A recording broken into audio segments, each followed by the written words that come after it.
this afternoon we are considering this topic, put your flesh under control.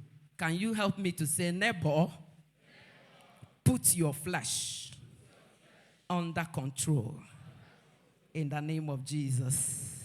Hallelujah. We are considering this topic as I was led because I discover that there's an ongoing war between our spirit and the flesh. I mean, for those that are born again, if you have given your life to Jesus, you discover that there's always an ongoing war between your spirit and the flesh.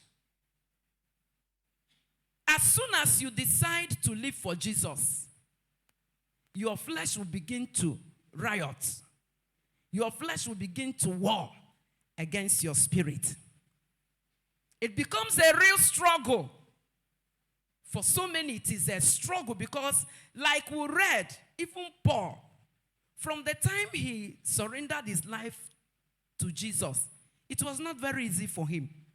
There were war. Even as we are all seated here now, there's war going on in our hearts. There's an ongoing war. And that is why we must be very careful. And that's why we are considering this topic, so that we can help ourselves. So that we can be conscious of the fact that Christianity is not just that free. It is not just something you believe today and it's all working. No, the enemy will fight it. The enemy will fight your being born again. You know, all the time when you are in the world, when you are living your life by your own dictates, you are living your life the way you like it, nobody is disturbing you. Satan is not disturbing because he knows you are in his camp.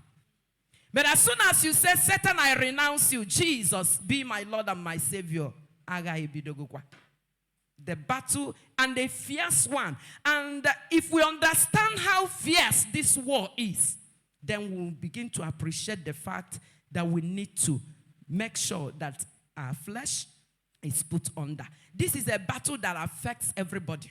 It affects bishops. It affects archbishops. It affects a lot of believers. Many believers. The only people I will tell you is not affecting is people that are already dead in sin. They have not given their lives, or some that gave their lives and they felt, Jesus, be on your own. I want to continue to lead my life. But as many as have decided to make Jesus their Lord and their Savior, this war is a reality. It is ongoing. 24 hours of the day, the war is on. Praise the Lord. It is indeed a fierce war that should not be ignored. I thank God for the Bible study this morning, and I want to appreciate as many as will always squeeze out time to be in the presence of God. By the way, I hope we know that this day is the day of the Lord. You know, there are understandings that when you have, it will affect the way you follow God. If you understand that this day, today is the day of the Lord, then you know that no other meeting will be fixed today. It must be for the Lord. I hope I'm making meaning.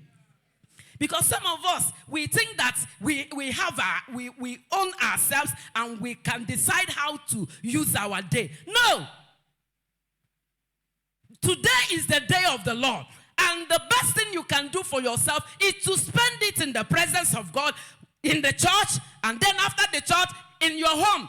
You are not doing any other thing. You are making sure that everything about your life is giving glory to the Lord. I am not saying that you do any other thing. You do things that does not glorify God on other days. No. But I'm talking about the fact that God nweta.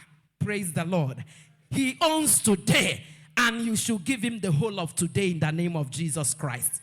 And so, I said it is a fierce war that should not be ignored.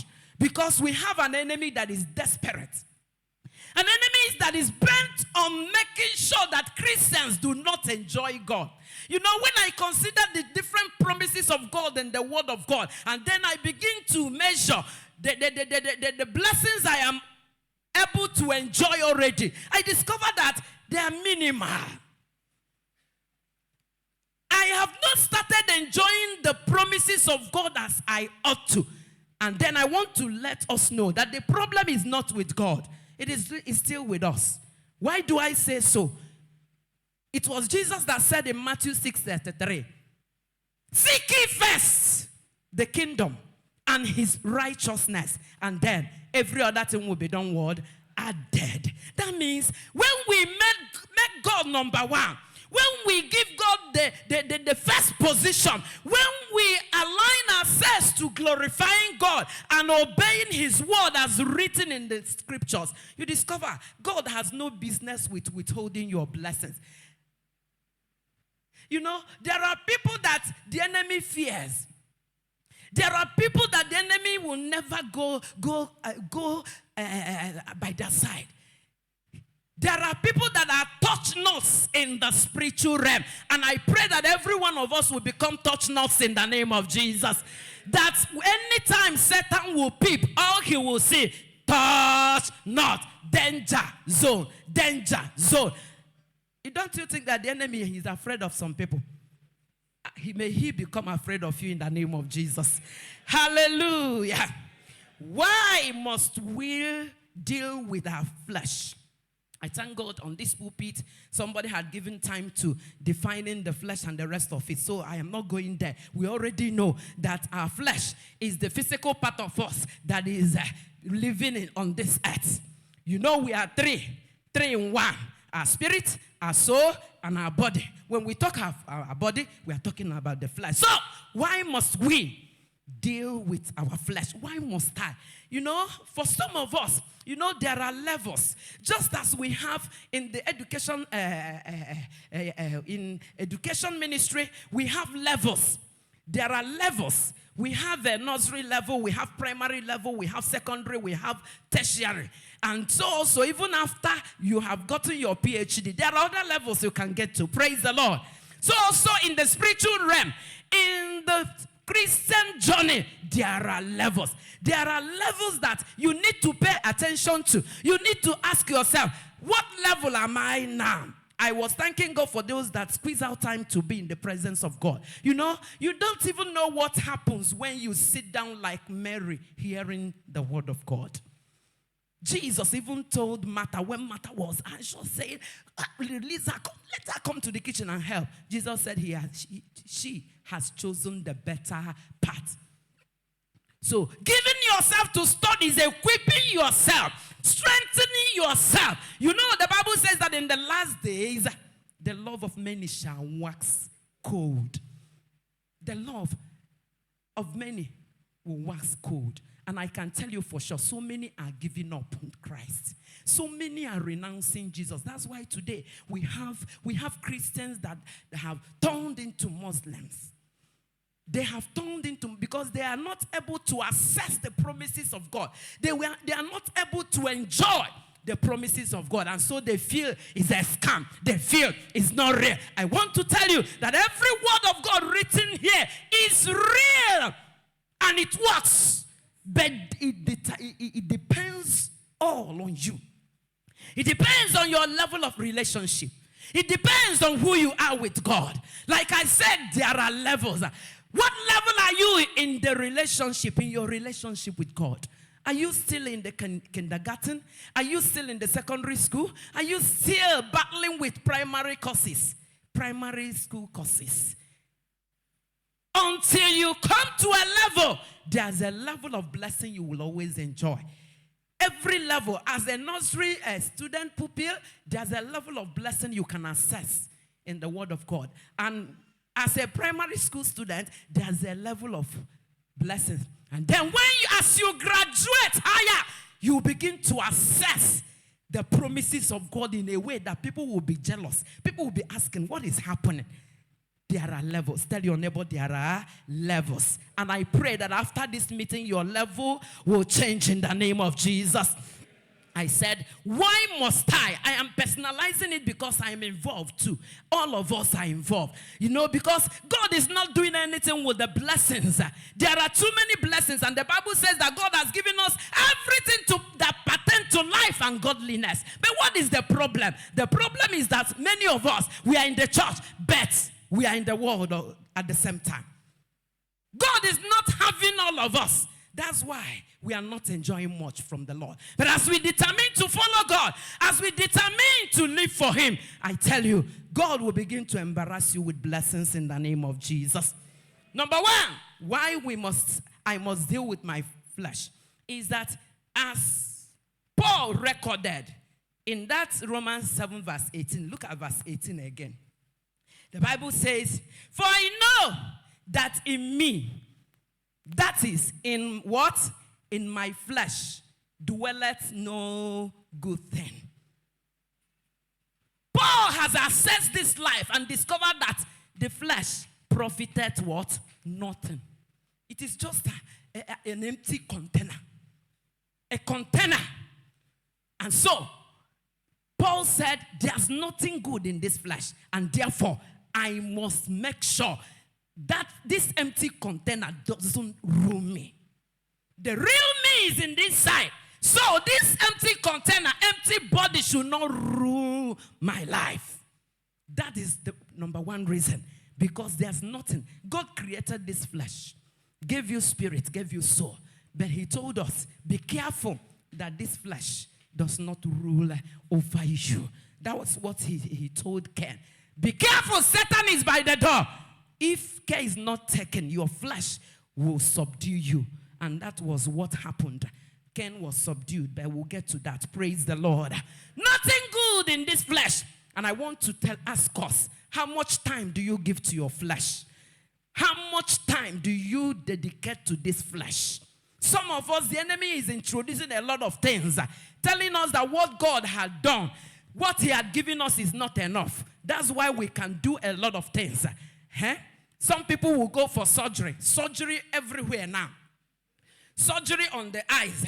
This one you put, is it not surgery? You are adding something that is not there. And then, in the nose, some people will do surgery for it to be pointed. As if with pointed nose, you will get dollars and naira. With pointed nose, you will get married. This is not true. I've seen people with imimpia that got married. Praise the Lord. So I've seen people on wheelchair that got married. So let nobody tell you that when you make your nose pointed, then you will see good husband. It's not true. It's not. You will see fake husbands like yourself.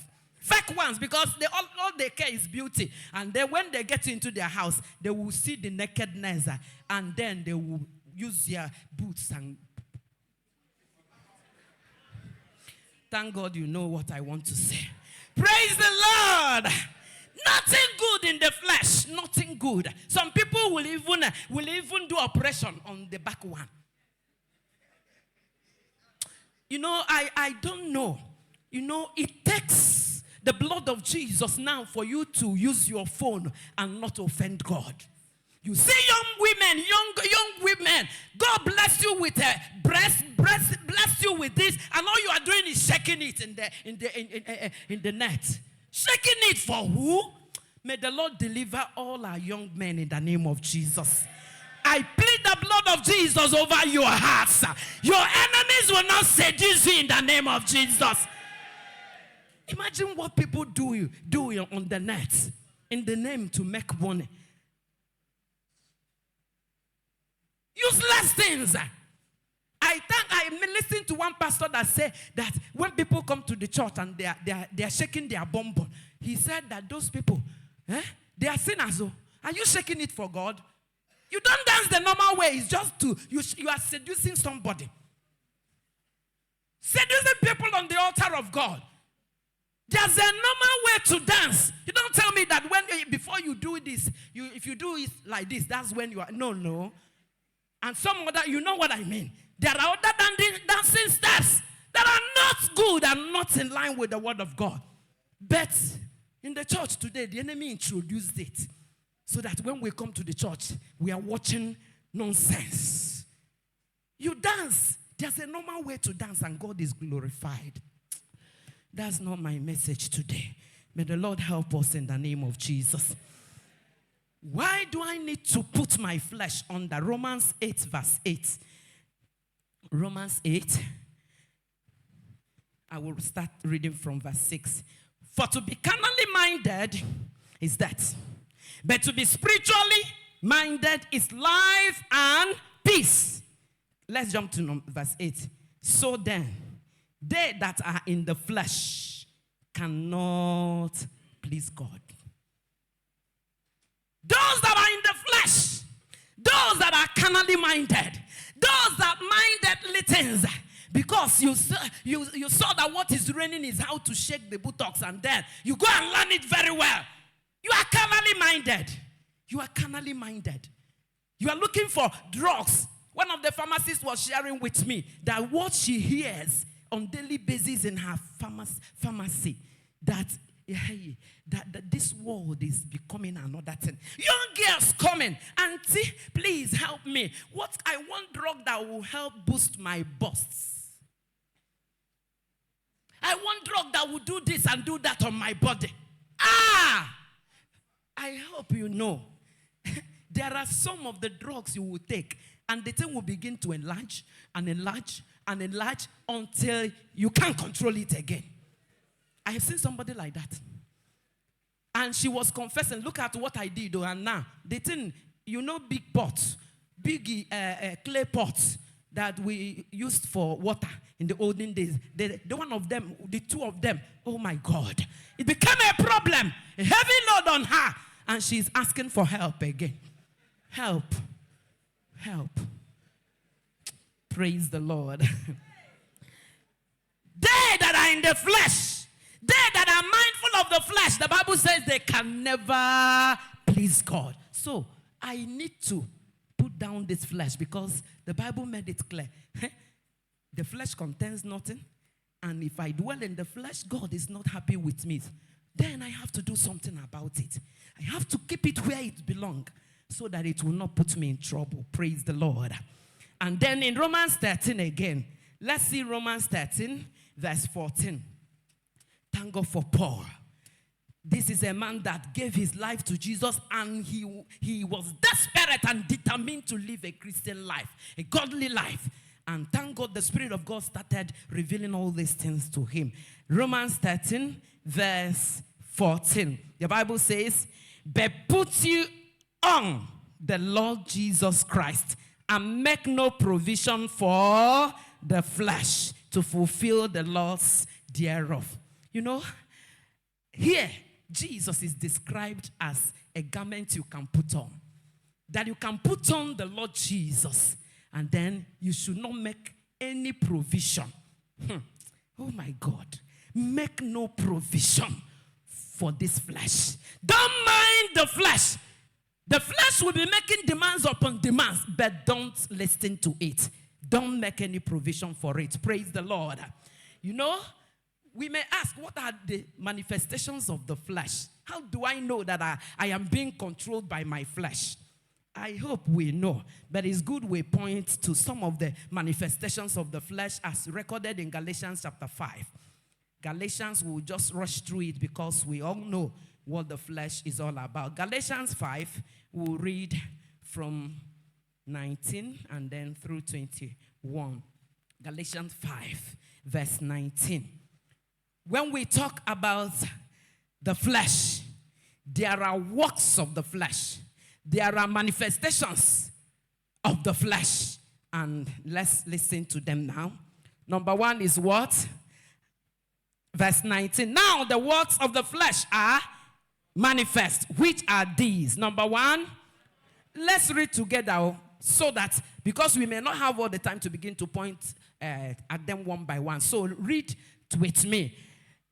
The first work of flesh is 1, adultery. Number 2, number 3, number 4, number 5, number 6, number 7, number 9.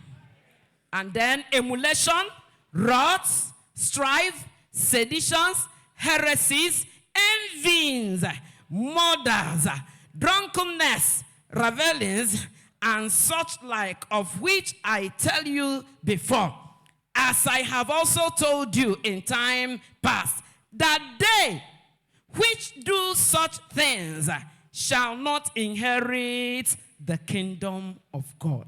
Praise the Lord. Very clear. If you don't understand the meaning of some of them, that's why you need other versions of the Bible to know what they are talking about. We know what adultery is. You are married, but you are interested in other women. You are interested in other men. I know there are some parts of Igbo land that it is nothing, that you are free. Some call it agere. Agere. My God. You are married and you have agere. You know they borrowed that agere from the Bible. Agere is where maybe Eve. So agere in kegezuho. You can now go outside to look for another rib. It's a useless tradition. And if you are born again and you are from that side, you don't join them to do such. You don't join them to do such. That's why in the New Testament, the Bible made it clear that every man should be husband to one wife.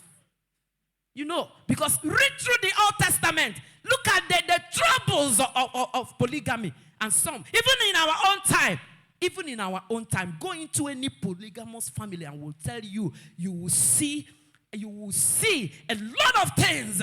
Don't mind the enemy. Some people will say, is it not in the Bible? I want to tell you.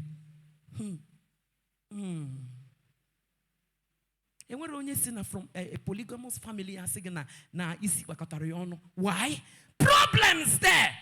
A lot of disagreement, a lot of ego and the rest of it. Because when a man is marrying how many wives? 5 and 10. Everybody's struggling for that one man.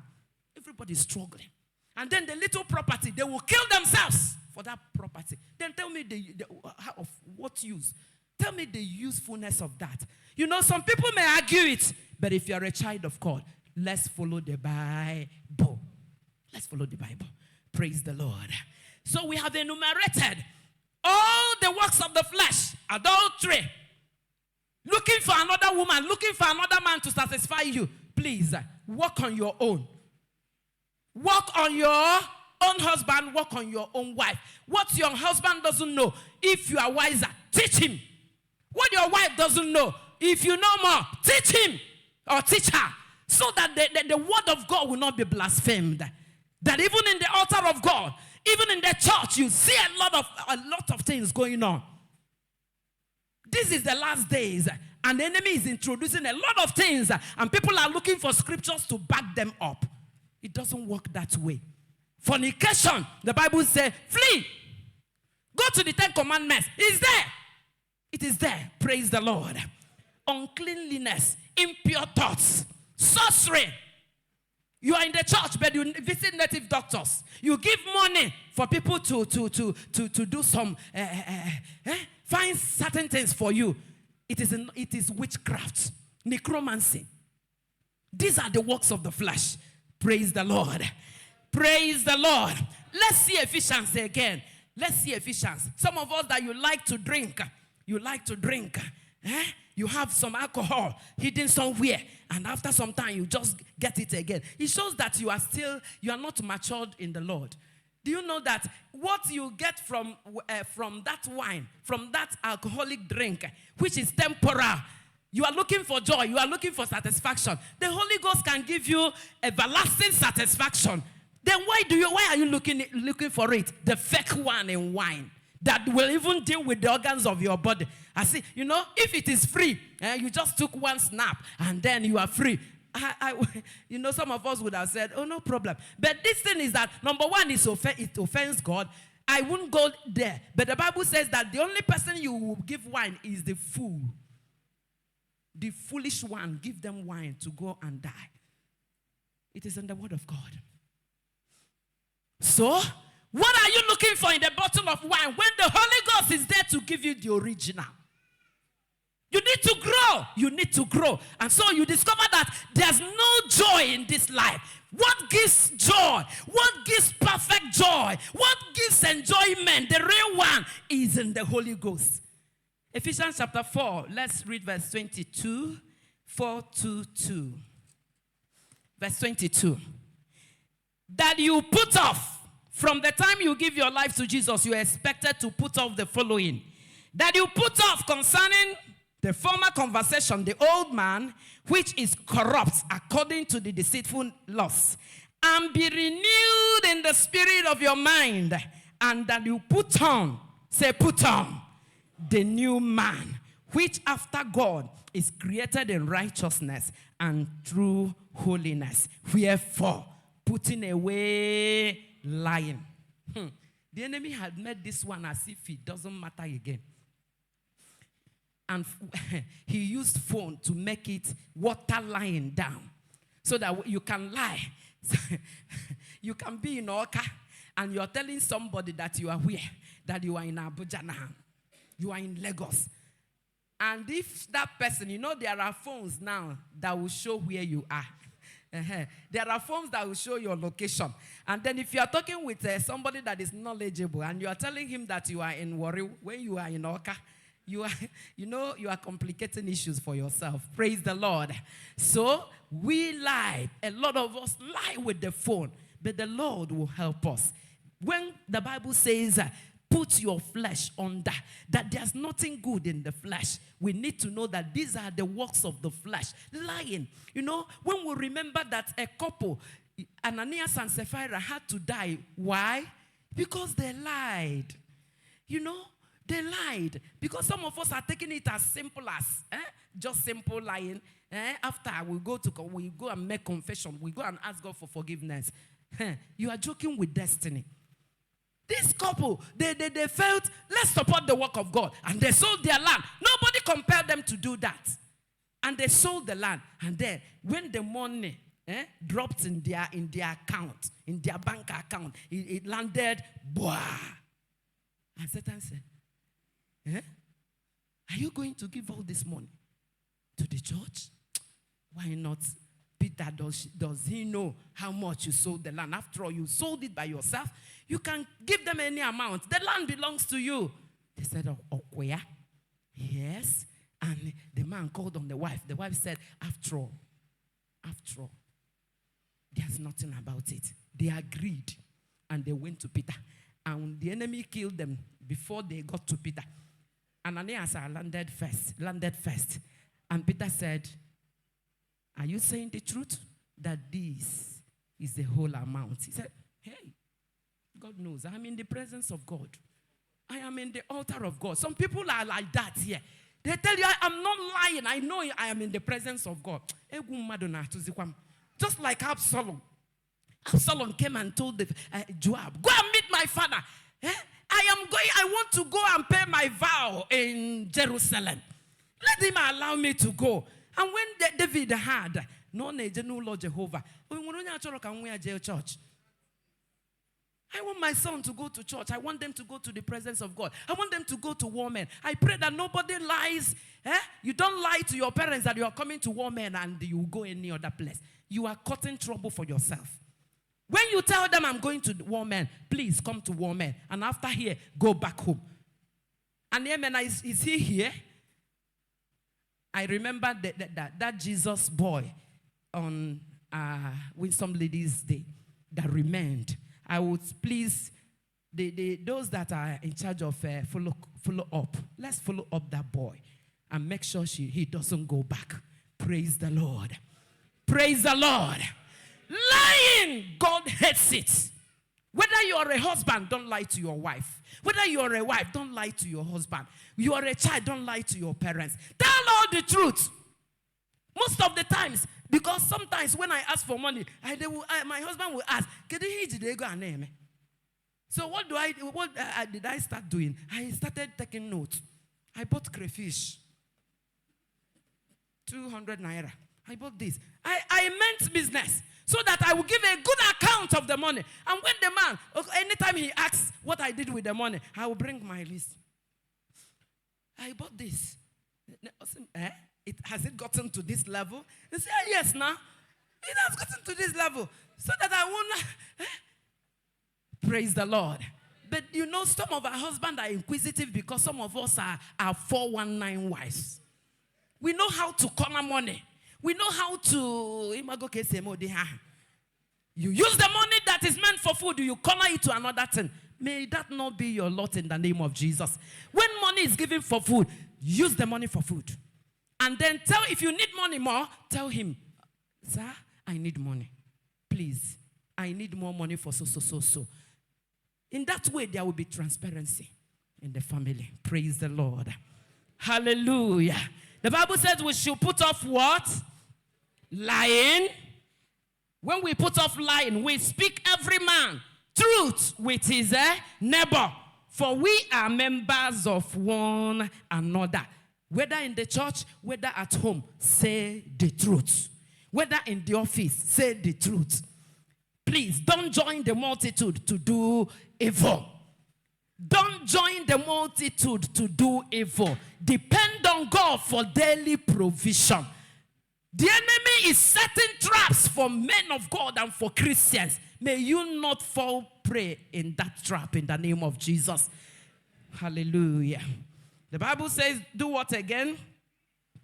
For we are members of one another. Be ye angry, and then do what? Sin not. Let not your anger, let not the sun go down upon your wrath, neither give place to the devil. Let him that steal no more. If you have been stealing, when you need money, you look for where to get it. The Bible says, steal no more. If you are given to anger, the Bible says, be ye angry and do not sin. You are permitted to be angry. You are permitted to be annoyed. But please, tinye break na your anger. Apply break on your anger, because it can graduate to another thing altogether. And many times when we are angry, that's when we say unprintable things. So if you are given to anger, the best thing is to lock your mouth and even get into one room and lock yourself. It's better that way. Because if you are still there and the person that annoyed you is there, you will be tempted to do the unimaginable. You heard about the man that killed the wife. Because maybe the wife, and he couldn't control himself again. And he did the worst. I saw one that cut the fingers of the wife. Because the man will say one, the woman will say 100. And the man, in order to show that he's a man, he did what? He used knife. One cut the fist like this. Bujipuaka from here. Because of anger. So when you are angry, the Bible said you have not sinned. The only time you sin is when you overdo it. And for you not to overdo it, better leave that environment. Go in. Let people tell you that you are weak. Let me be weak. Let me be weak. But I will not sin against God. Praise the Lord. Bitterness, a lot of things. Stealing, laziness. Do you know that laziness is the work of flesh? You are lazy. You can't get up on time. 7:38, you are still on the bed. You are still on the bed, and the enemy is helping so many of us do it very well. So that by 12:1, it's not even that you are doing midnight. You are not even praying, but you are on your phone till 1, till 2, and then to 3, and then you will not wake up on time. Laziness, doing the wrong thing. Praise the Lord. There are Bible characters that we know already that their flesh led into sin. I won't dwell much on it. We know about Cain, anger. He came with the brother to sacrifice unto the Lord, and God accepted the sacrifice of his brother. He became annoyed. It can happen even in the church. When your brother is approved more than you, or another sister is approved better, you take offense. You take offense. Anytime I do this, they will not recognize me. But anytime this one does it, they will recognize that person. Is that your problem? You have to deal with it. It shows that there's anger in your blood. You have to deal with it. Praise the Lord. We know Reuben. Reuben will not hold his manhood. He went on the bed of his father. Because na aruya na toyoto. He is very much in the flesh. He is a Jew. He is a child of God. But still, he can't control himself. When that urge comes, it is not a sin for you to have feelings. We are emotional human beings. Sometimes, like even what we see on the road. That's why I'm praying for young boys. I'm praying for you. May the Lord help you. May the Lord deliver you. Because even on the way, you see naked people. Now, they don't wear bras again. They don't wear bra. I hope nobody came here without bra. Or even without pants. Because some of them that shake it on the net, they don't wear pants. They don't wear pants. That's what the enemy is doing now. And then some young boys that are trying to, hey, Chikotan do have for Jesus. They will see another one. May the Lord hold you. May the Lord deliver you. May the Lord deliver you. When you see such, and if you are not, hey, if the Holy Spirit has not taken hold of you, you will mess up. I pray. That's why we need to pray. Because that's where we are going now. Mad dogs on the streets. Mad dogs on the streets. It's in the word of God. We need to pray for our young boys. That's why you need to learn that you can put your flesh under control. I met a young boy there. He studied in soccer there. But I thank God the parents sowed the seed of the word of God in him. That you don't fall for fornication until the right time. And the young man grabbed that message. And when he went to soccer, and in their room, they were up to 4. And he said that the roommates will bring girls. And in his face, in his koro, they will be doing it. But the young boy said, anytime they start that nonsense, he will move to the classroom. But it is a room he paid for.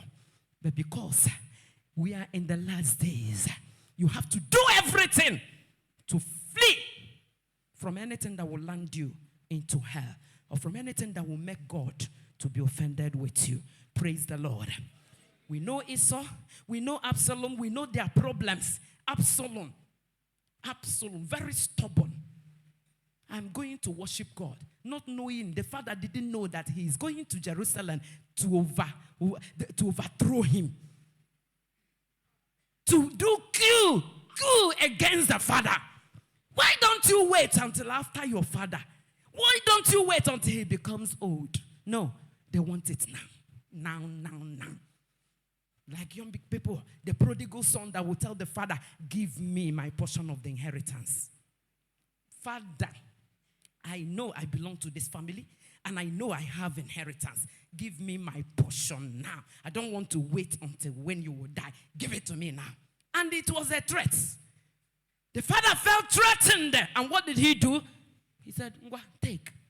There are some things that our parents will allow us just because they want peace. Just don't think that you deserve it. For peace to reign, the man said, oh yeah, take it. Take it. Let's see how far you will go in life. You know, may your parents not make a statement over your life, coded statement over your life. You know, I know that the father of that prodigal son would have said, nah, Jide, let me see how far you will go. And he took the whole thing, thinking that, I was saying last week that any money you didn't struggle to get, you won't value it. It will be wasted. But when you struggle, when you toil to get anything, you will know how to preserve that thing. You will know how to preserve that thing. So, we know about Absalom, we know about the prodigal son, we know about David. David, you know how he felt? When he was supposed to be in the presence of God, when he was supposed to be in the battlefront, he felt, Madabro Sisio, let me rest for today. You see, like some of us didn't join the chain because you felt, in short, God understand that I'm busy. Eh? You are busy? No problem. Just no problem. Let's hold it there. David felt he had been busy as a king. After all, let my subjects go for this war. I've been going for war. Let them go. That was the day Satan stationed there. Ven.chima left the bathroom and came out in the open to bath. And as soon as she brought the bucket, removed everything, Satan said to David, Ngwa, leave the room. Come out at the balcony. Ngwa, begin to look at your empire. And then Satan made sure he sighted Bathsheba. You know, it is not wrong to see bad things. That's why we have blinking eye. When you see something you ought not to see, what do? You close your eyes. What stopped David from, hey, no. He will go back into his room. What stopped him from going back to his room? You know, you didn't just come out to see that naked woman, but Satan stationed it. And then, being a matured man, what do you say? No, Satan, you didn't see me. He will go back. If I were him, I will go back and lie down and begin to plead the blood of Jesus. But what did he do?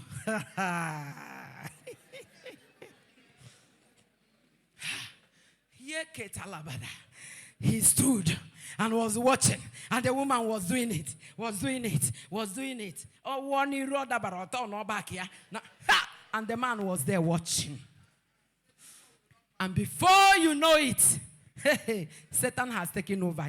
He said, as a king, Nangwa, who is in the house? Go and call me so woman in that family. There are people like that. There are people, when they see something, even on the road, they will stop. And they will beckon on that person. They come. Or they were married. Or they were a wife at home. But that thing in him, on a push here, call that girl, call her. And then you will call that one. If you know, I got it before. And then may the Lord deliver you in the name of Jesus. Do you know Samson? The same story. Samson. God said you should not have anything to do with this set of women. But that spirit came on him and he told the parents, please get me this girl. And they were telling him, oh, it is not allowed. God had given us a commandment never to marry from this part of the world. He said, you are joking. I love him. Get him for me. And he such that anytime he wants anything, he will turn the house upside down and everybody will be afraid. I hope there are no such persons here. That when you demand, that when you want anything, you make the house uncomfortable for your parents. You want them to give you money. And so, if the money is not forthcoming, you turn everywhere. You are not a child of God. You are not even supposed to be here. But if you are here, may the Lord have mercy on you. May a new spirit come upon you in the name of Jesus. So, you know, these characters we mentioned, they are some of the people that the enemy used their flesh and brought down. You know what happened to Reuben? He was said, you will not excel. And that curse followed him. That curse followed him. May no curse that have been released against you follow you after now in the name of Jesus. What does the flesh desire? I didn't even mention Solomon. You remember Solomon? The spirit went in his own head and built Jesus Christ. No headquarter here. Oh, Barak. Hey, that the man had how many wives? 700. And then the 7 years horror, he went again to get more 300 concubines. A man, having 1,000 women. Hey! Abomination. Ewo.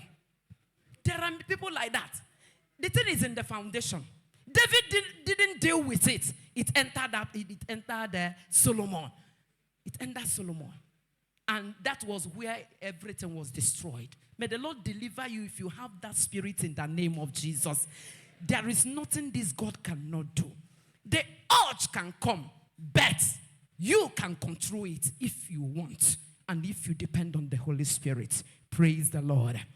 What does the flesh desire? Number one, we won't read scriptures again. The flesh desire pleasure and fun. You see this flesh? Merriment. Fun. Let's have fun. Let's have fun. Did I say we will not read scriptures? Okay, put down 1 Timothy chapter 5, verse 6. It's good you know these scriptures because it will help you. When your flesh starts touching you somehow, you go back to the scripture and tell that flesh you have to go down. I said 1 Timothy 5, 6, Proverbs 31, 4-5. And then Ecclesiastes 10. Can we read that Ecclesiastes, please? Ecclesiastes No, let's leave it for want of time. There are other scriptures we'll read. Ecclesiastes 10, 16 and 17. I said, the flesh always desire to have pleasure and fun. Pleasure and fun. That's what makes the flesh. That's what it wants. That First Timothy is still pushing me. Let's read it. 1 Timothy 5 verse 6. Anybody with it, you can read. Hey. The Bible says that she. Why did the Bible use she here now? It is for everybody. But the Bible says, but she that liveth in pleasure is dead while she liveth. You live in pleasure. You sleep. You eat. You wake up. You watch film. You sleep again. Hey. The Bible says you are dead already. You are just dead. You are just gratifying the lust of the flesh. The body didn't want anything. And the enemy has made it very well now. So that when you put all the nails, you put all the nails in the wall, and then you cross your legs. And then you are watching film. After one, you watch another. After the other, you watch another. Because these nails will not allow you to cook again. You employ somebody to be cooking. You employ somebody to be washing. You employ somebody to be doing everything. While your fingers are just to be crossed and be watching films. You are dead already. That's the word of God and not what I said. Praise the Lord. The flesh always wants to sleep and lazy around. Want to sleep. And the Bible says a little more sleep. So shall what happen? Poverty. A little more sleep. A little folding of the hand. Poverty. Poverty. That's the word of God. You can put down Proverbs 24 verse 10. The Bible says if you're weak in the day of trouble, your strength is small. Even though they said that things are very difficult in Nigeria, but people are building houses. People are doing a lot of things. Why not find out how you can join the line? There's money in Nigeria. That's what I believe. Proverbs 24 verse 10. You can put down again 33 to 34. And then Proverbs 6, 10 to 11. Put them down, it will help you. And then Proverbs 20 verse 13. The flesh desires to be pampered. Your flesh will always want you to pamper it. That's why when we talk about fasting or say, you have been fasting. You have been fasting. And so, please forget the fast now. Always wanting you to pamper it. Always wanting you to buy the best cream for it. Always wanting you to do the best for it. But you are preparing it for the maggots. That's you see in Proverbs 23, 20 to 21. Proverbs 23, 20 to 21. Proverbs 25, verse 16. Ecclesiastes 2, verse 24. Matthew 4, 4. And then Colossians 3, verse 2. Don't pamper your flesh. Touch your neighbor. Say, neighbor. Don't pamper your flesh. How now do we put our flesh under control? We will rush now. How do we put this flesh? We have seen that there's nothing good in this body. And the Bible says to be carnally minded is enmity with God. And the Bible says we should not make any provision for the flesh. Then, how do we subdue? How do we put the flesh under control? 1 Corinthians 9:27. 1 Corinthians 9:27. 9:27. Paul was advising, or Paul told us his experience. 9:27. But I keep under my body, my flesh, and bring it into subjection, lest that by any means, when I have preached to others, I myself should be a castaway. May God forbid it in the name of Jesus. This is one of the reasons why I even hate to stand before people to talk. Because, like our daddy would say, my judgment will be great. Because I have been telling it to people, asking them, do not do this. The Bible says, you that is telling them the Bible says, what?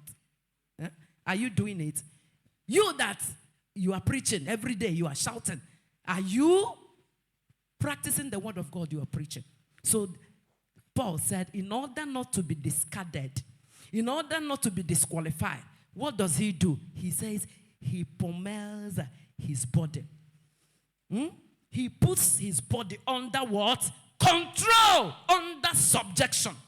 That means you can subject your body. You can put it under control. You can dominate this body. After all, your car, does your car control you? We all have cars. Does your car control you? Is it not you that decide, I'm moving out now? Oh yeah, car, ngwa. You start it and then you begin to control it. Why will you allow your flesh to control you? It desires to control you, but you would say, no, you won't control me. So that any day the Spirit of God prompts you to fast, you are fasting. No matter what your wife cooked that day, keep it by the corner. You know, my God. You know, for some of us, you have menu. There are special days that special dishes are cooked. And that day, as you're waking up, the Spirit of God says you will be fasting. You didn't remember that your favorite will be cooked that day. And as you decide to fast, hey, before you know it, the aroma from the kitchen is coming up. And Satan said, with this aroma, you will fast. If it has not happened to you, it used to happen to me. That there are things that, hey, we don't cook these things always. And now, today, you have to overgrow it. Tell your neighbor, overgrow your appetite. You have to tell the body, I am fasting today. Whatever it is, I don't care. I don't care. So Paul says he puts his body under control. Colossians 3 verse 5. Colossians 3 verse 5 down to 7. Mortify therefore your members which are upon the earth. Fornication again, uncleanliness, inordinate affection, evil concupiscence, and then covetousness, which is idolatry, and then in the which you have also walked in time before. These are the issues you need to put off. Then Romans 12, 1 and 2. I beseech thee, therefore, brethren, by the mercies of God, that you present your bodies a living sacrifice, holy, acceptable unto God, which is your reasonable service. And be not conformed to this world. Are you conforming to this world? You follow the fashions of the world. You, oh my God. Whatever is reigning, you join. And you say you are a Christian. The Bible says, do not conform to this world, but be ye transformed by the renewing of your mind, that you may prove what is that good and acceptable and perfect will of God. How do I, how do I put my flesh under control? Number one, I said here, mean business with God. Tell your neighbor, say, neighbor, mean business with God. If you are born again, be genuinely born again. Today we have fake born again. There are people that say they are born again, but the truth is that they are not born again. They changed church. They bought new Bible. Learned new ways of saying praise the Lord. Learned new sentences from the scripture. And they mesmerize a lot of people. But the fact remains, they are not born again. But if you say you're born again, please mean business with God. Be genuinely born again. God is not lacking sons and daughters. So if you want to become a genuine son of God, please be one with all your heart. Don't mess up. Don't just say you're born again. And everywhere your name is, people are saying, this one, born again, woman. Stop deceiving yourself. If you want to be born again, be born again. If you don't want to be born again, please leave the church. Stop blackmailing the church. Stop being a problem to the church. Then when you say you're born again now, you say you're a pastor, some people will tell you, don't mind them. Just detain him there. Even on the road, the police will say, you say you are a wife of the pastor. You? Just please search her. Search. Because a lot of pastors are fake. A lot of pastors are 419. And so, if you are a genuine pastor now, you have a problem. People people will look at you. They will go and get a good meter to look at you again. Because some people are messing up things. You don't want to be born again. Leave the church for goodness sake. Don't be in the church and you are a 419. You are duping people in the church. You are a woman, you are duping people. You are a woman, you are deceiving people. You are a woman, you are painting women black. And not that we are preaching to armed robbers that we will not repent. Not that we are preaching to 419ers, crooks. No. If you don't want to go to heaven, please. The whole wide world is there.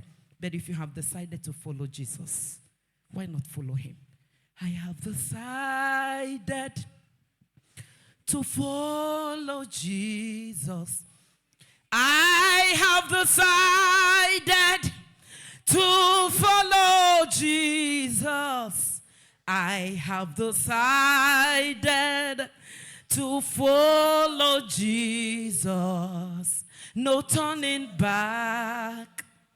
No turning back. I want to let you know, whatever you are passing through now, maybe you are passing through a time of poverty, that to eat is becoming a problem. I can tell you, I passed through that road. I went through that road. You are going through a time that nobody cares about you. Nobody wants to understand what you are passing through. I went through that road. You are going through a period of time that nobody wants to associate with you. To get a job, trouble. Even when I went to the very first interview I went to show you how Satan fought some of us, I failed.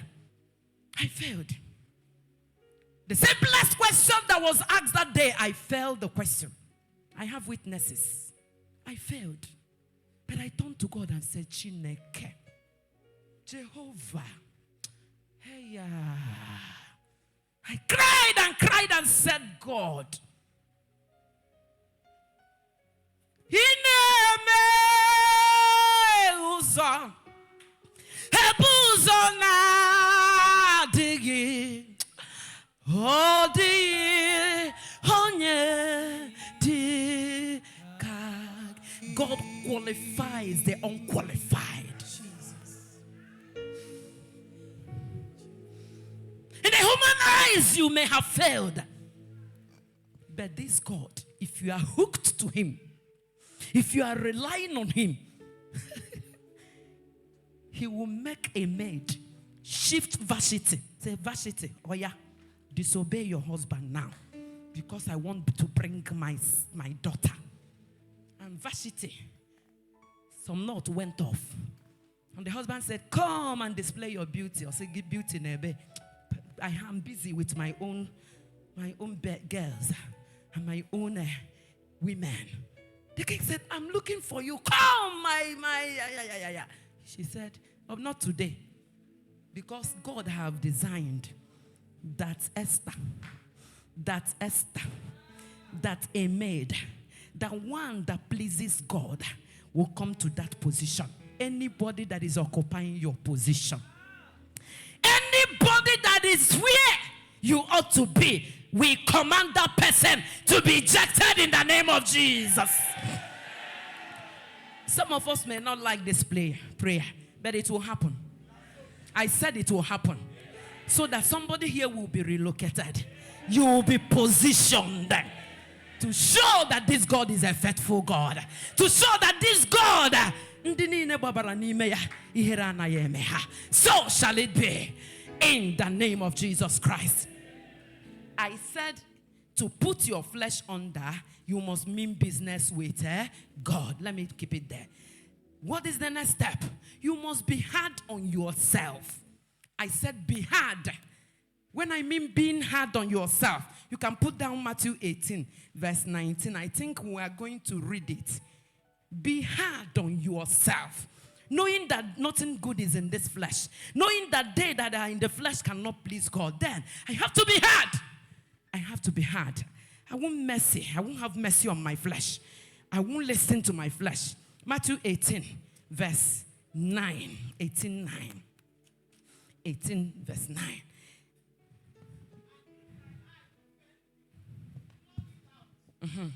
From thee, it is better for thee to enter into life with one eye, rather than having two eyes and be cast into the hellfire. Hallelujah.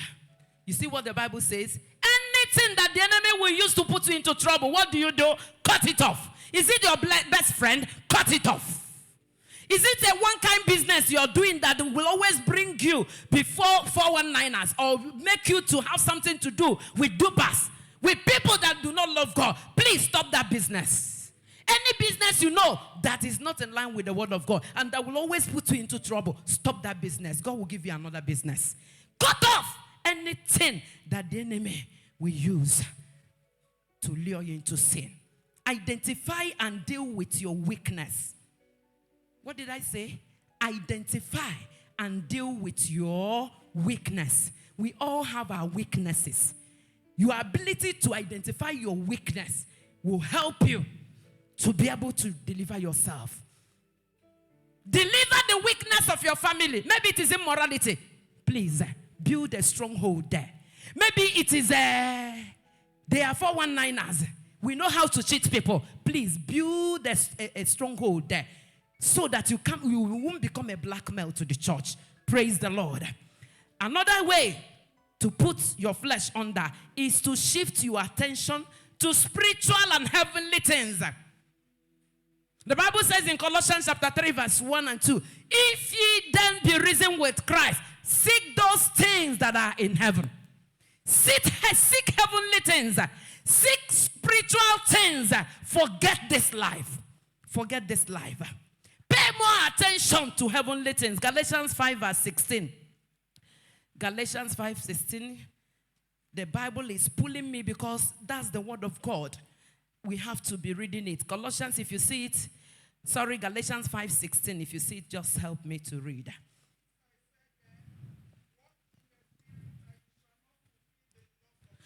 Walk in the Spirit so that you will not fulfill the lusts of the flesh. Walk in the Spirit. Learn to allow the Spirit of God to lead you. And how will you do that? It is by studying the Word of God. It is by listening to the Word of God. It is by being in the fellowship. It is by coming to Bible study. If you don't come to Bible study, what do you know about God? What do you know about God? You know that nobody on earth will tell you that he had known everything about God. The oldest man of God cannot say now he had studied this God. If it is so, then we won't be. Some people will not be going to church again because they have known everything. But I tell you, every day the word of God is new. Every day the word of God is afresh, very fresh. So you can never know God enough. That's why we go and sit and learn. It is the word of God you know that will deliver you in the day of trouble. If you don't know the word of God about anything, you can fall short of that thing. If you don't know that God says you should flee from fornication, you will become a victim. But when you know that God has said, flee fornication. And then, like David said, the word of God I have hid in my heart so that I will not sin against God. You hide the word. How do you hide the word? You read it, you study it, you meditate over it, you mark it. You make it part of you. That God said, I should not fornicate. God said, I should not commit adultery. God said, I should not even lust. Because some will say, I don't commit fornication. But you watch pornography. You have done it. And even looking at a woman in a way in your heart. That's the word of God. Looking at a woman or even a man. And you can undress that man with your heart. That's the commandment that Jesus gave. That don't say, I didn't commit it physically, but in your mind, you did the whole thing. That's another level of sin. Another level. That's why you need God. You need to always walk with the Spirit of God. Praise the Lord. The major, pay more attention to the word of God. It is the word of God. This word of God, the Bible says, is very strong. Is very powerful. Sharper than two-edged swords. It is the word of God that can break any part of you that wouldn't want to yield to the word of God. You know, some of us, we have our weaknesses. And I thank God as I kept yielding to the word of God, I kept listening to the word of God, and I yielded. You know, you can listen to the word of God and you're not yielded. You have not given up and asked the Holy Spirit to take over. I know my weakness. Before, when you offend me, I don't talk to you. You offend me, I know you offended me. You won't wait for me to come and tell you offended me. So, what do? I put off. I will keep quiet. What I owe you then is good morning, good afternoon. How are you? Fine. Where did you go? To the market. Nothing more, nothing less. Because somehow I am not happy with you. But I discovered it is not the right thing. And God helped me. The man I married is not such a man that will tolerate nonsense. And God made it that way so that he would take away that aspect of me. That bad and crooked aspect of me. So, when we married newly, I will be annoyed because of maybe one thing or the other he said. And then when he comes back, good afternoon, sir.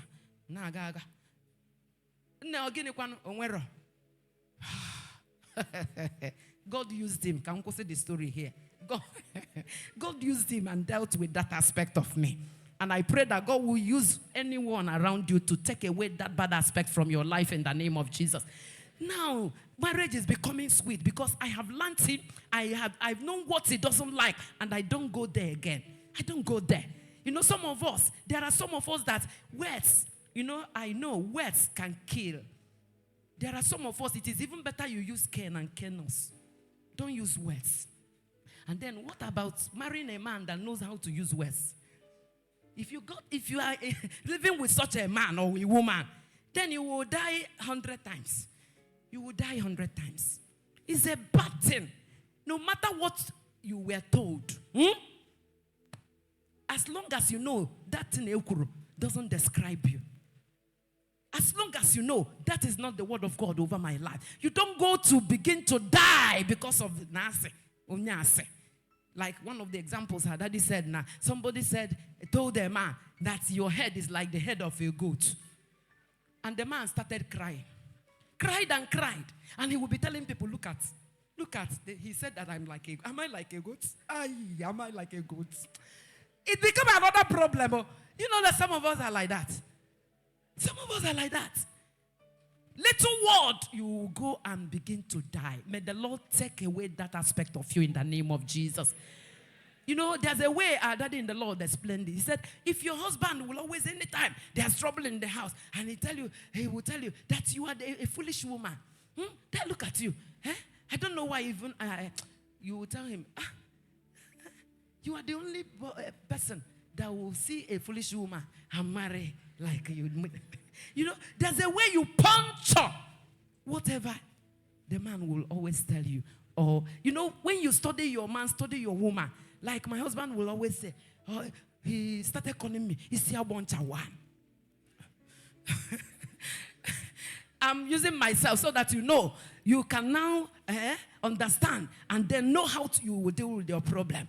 And then I will tell him, oh my God, thank God I'm married to the only man that has the whole hair in the world and will never give to the wife. You have hairs, and then you went and married Isiaboncha. Then what do? You donate your hair to the woman now to show you love the woman. Praise the Lord. So sometimes when he's looking for what to call me, say, have you forgotten Isiaboncha one? And we laugh over it. But initially, there's a way I feel but now, if you forget, I will remind you. Praise the Lord. So find a way to tell the enemy, I have passed this level. So that nothing you said can make me to go and die. Instead of praying and speaking in tongues, you are brooding over what you were told. That's how to deal with your flesh. If when your husband talks, or maybe when your mother tells you anything, you will be annoyed. There's an aspect of you will need to deal with. I used to tell one of my sons, before you know it, go and deal with this aspect. You have a problem there. Initially, he will not understand. He will not believe.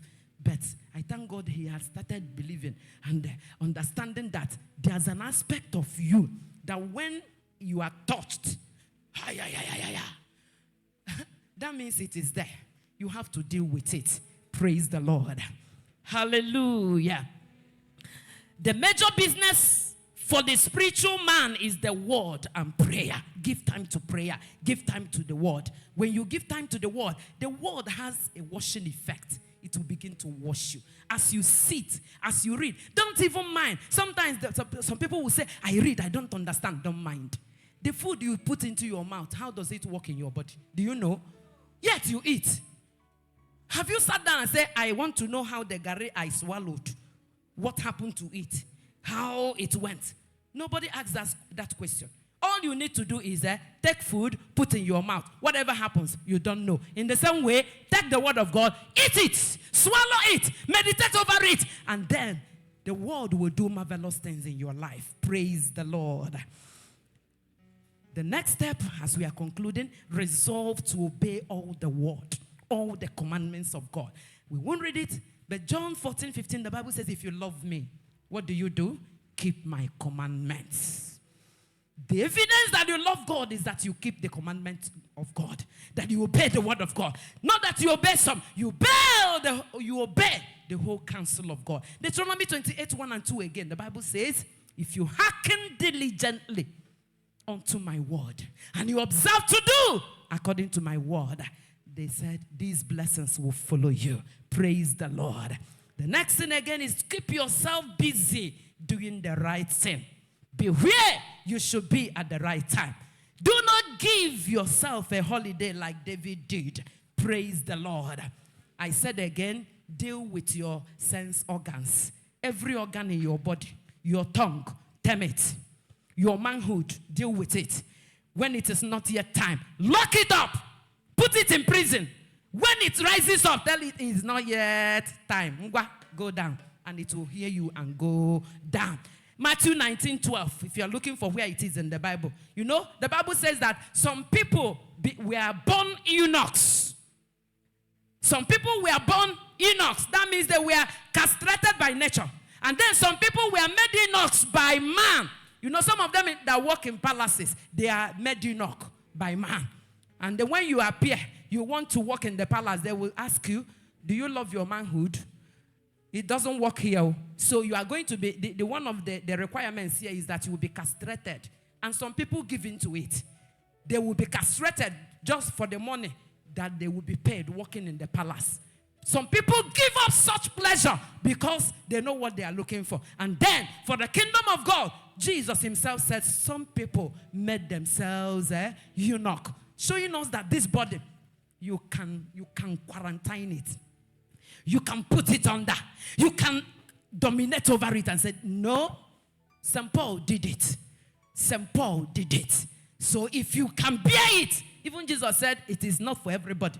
It is for some people. But that is to show you, for the time being as a young boy, for the time being as a young girl, please hold your body.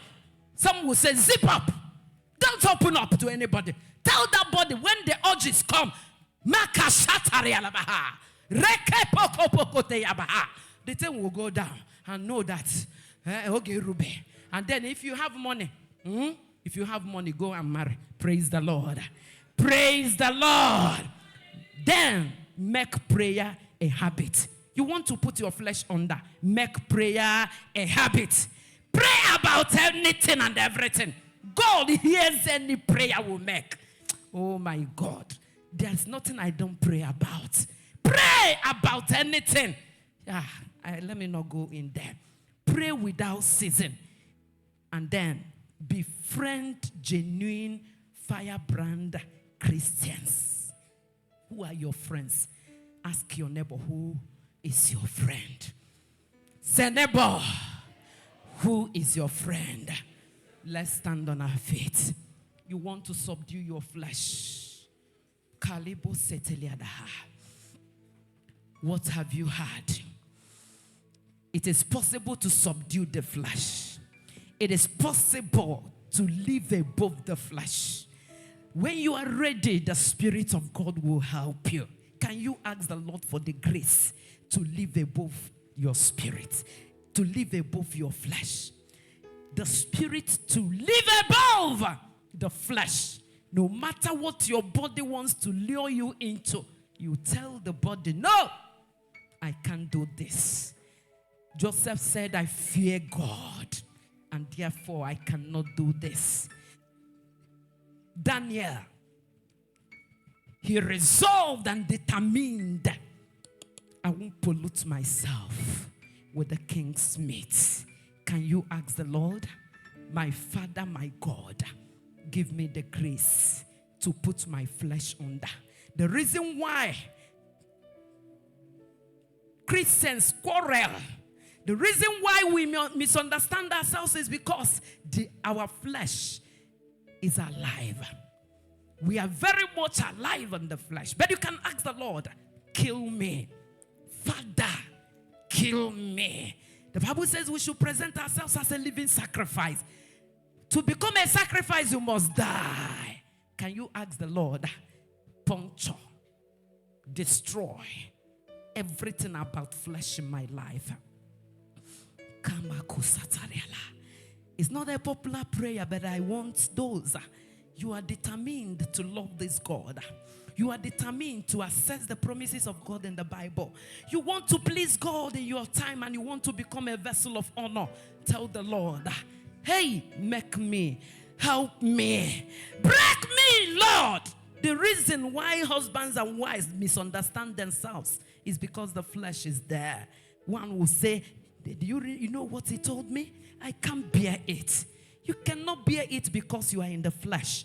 Can you ask the Lord to promote you into the spiritual realm, where you begin to allow the Spirit of God to have his way, where you now allow the word of God to dwell richly in you?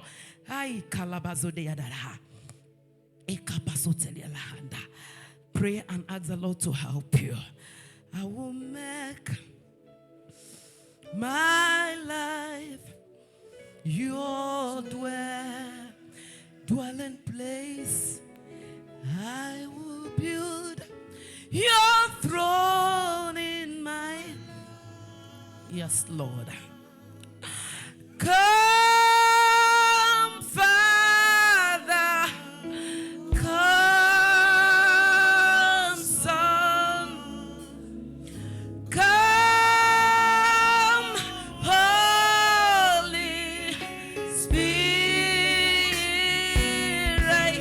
Oh, come and take your place in my life. Ask the Lord that your heart is open for him, that he should build his throne in your heart and make your heart his dwelling place, so that your life will begin to please him. Come, Father. Come, Son. Come, Holy Spirit.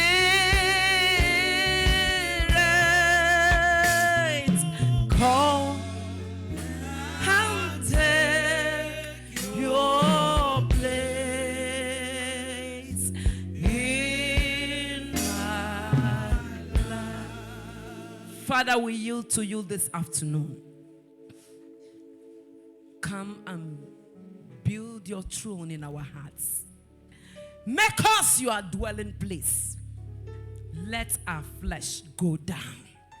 Give us the power to subdue our flesh, so that we'll become firebrand Christians who will represent you as salt and as light on this earth.